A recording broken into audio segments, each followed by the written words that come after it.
I got a call from a victim on May 25th. That victim was from London, Ontario, moving from Kitchener-Waterloo area. His stepfather called me asking just for advice on what he should do after seeing a news article that I was involved in last December regarding these types of scams. And I did some checks and found there was several Toronto occurrences involving these same companies, which kind of started this whole investigation and led us here today. It's not only furniture and televisions that we're finding. There's a lot of property with extreme sentimental value to these victims. Photo albums, family memorabilia. There are deceased members' personal effects. In some cases, maybe ashes of family members that are being stored here. Things that a victim can never replace. And we want to make sure we do everything that we can to make sure these victims are reunited with their property. Yeah, so I thought that I would be basically renting a moving company to assist me with moving from Milton to Toronto, Ontario. And they quoted me something that was very low, so I decided to go with it. Apparently they own the 8 different companies that also quoted me, so that same amount.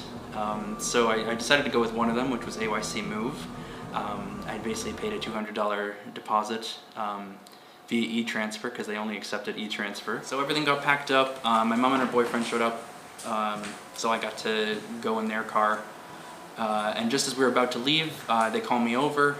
Everything's been packed up. They basically put their hand up against the wall with a document that I thought was like a bill of lading with a few other extra charges. They basically had me initial and sign all the different charges. They didn't total everything up or anything. They just sort of had me sign a bunch of places, and so I figured it was the exact same charges that were on the quote.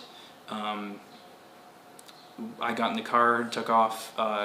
They took off on their end. And about halfway to Toronto, I got a call from their accountant saying, you need to pay us just under $3,000 if you want this delivery to be completed. And I said, how is that even possible? And they're like, well, you signed a contract. And I'm like looking at the document I signed saying, nowhere on this document does it specify any amount like that. And she says, well, we're going to charge you $125 per hour for every hour that your stuff remains in our car, or on our truck, because we have other clients to help, and you're interrupting our business.